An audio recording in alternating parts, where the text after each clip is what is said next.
In just a short time, I will be making the trip down to Florida, which is over 1,000 miles away from my current location here in Pennsylvania. The problem is, I want to still be able to access my PlayStation 5 console.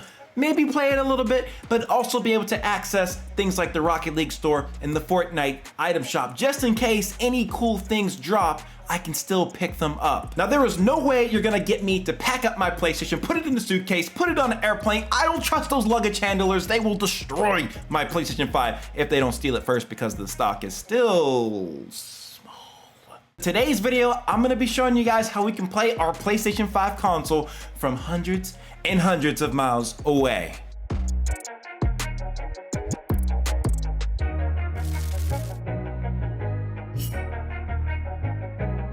The main thing you guys are going to need to download is the PlayStation Remote Play application, which you can download on iOS, Android, Windows, and Mac devices. With those apps installed, there's a couple settings you're going to want to look at on your PlayStation 5 before you leave the console. Starting out on the PlayStation home menu, you want to go over to your settings, and then within here, you're going to want to scroll down to System, and then go down to the Remote Play tab. You should see the Enable Remote Play option, and that should be turned on. Now, I have seen some people having problems turning this feature on, and if you are one of those people, that means you don't have the PS5 set as your primary console. So to do that, you want to back out of here, and then within your settings, you want to go to Users and Accounts.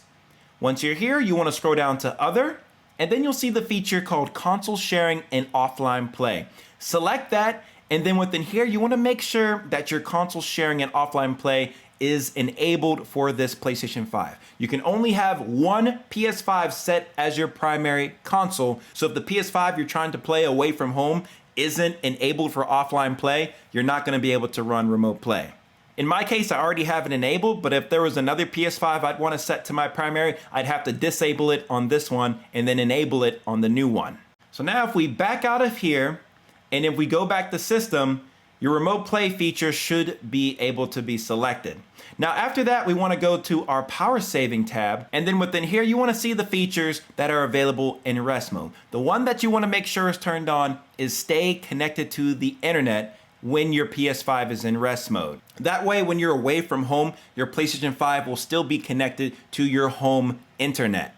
After you have these settings in place and you're ready to leave your console, go ahead and press the PlayStation Home button, and then make sure that you put your console into rest mode. You don't want to have your console turned off, or else you won't be able to access Remote Play. Okay, let's hit the road. Or the sky, technically.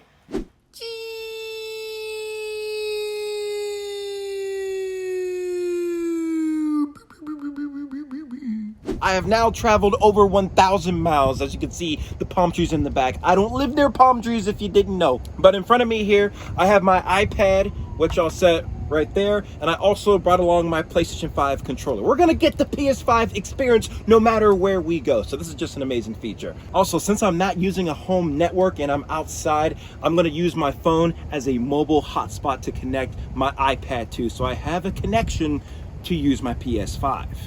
So iPad is connected to my mobile hotspot, and now next I want to connect my PS5 controller to my iPad. So I'm going to do that by pressing the home button and the create button at the same time, just for a few seconds until I see it flash, and it'll flash blue just like that. And on my iPad, I'm going to find my Bluetooth settings, and I'm just going to connect to the DualSense wireless controller right there. Once it says connected, you're good to go. All right, so now I'm going to boot up the PlayStation Remote Play app.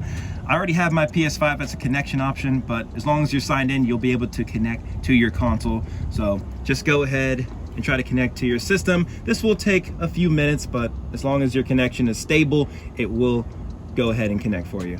All right, so we're able to get it. The latency actually isn't too bad. I still wouldn't play online games with this method, but you're still able to at least access your console. So let's see, let's get on a little bit of Rocket League. Let's see if I can do something with it. Ooh, that's, oh my God. And my connection isn't terrible either. It's just, I mean, you're playing from really far away. Oh my gosh, this is so, oh my goodness. Slow. Yeah, the feedback is really kind of delayed here. I mean, the controller works the exact same, like with all the features.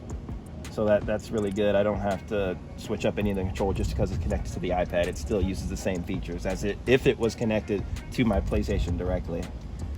But that's pretty dope. Once you're finished using Remote Play, to end your session, all you need to do is go to the bottom left-hand side, select the settings icon and disconnect. And make sure you check the box for keeping your PS5 in rest mode so you can access it again remotely. Now, to disconnect the controller from your mobile device, you're going to want to go back into your Bluetooth settings, find the controller, and then select that informational icon on the far right-hand side, select disconnect, and then the controller will be unpaired with your mobile device. So there you guys have it. That's how you can play your PlayStation thousands of miles away, remotely if you wanted to, or if you're on somebody else's home network, you can do that too. Just make sure your internet is stable and literally you're set to go. I really wouldn't recommend playing online doing this, but maybe for role-playing games, single player, it'd be just fine. So anyways, if you guys enjoyed the video, make sure you hit it with the big thumbs up. Subscribe to the channel if you're new around here. Let me know if you have any questions about this in the comment section below. I love hearing what you guys have to say all the time. And besides that, I'll see you guys in the next one.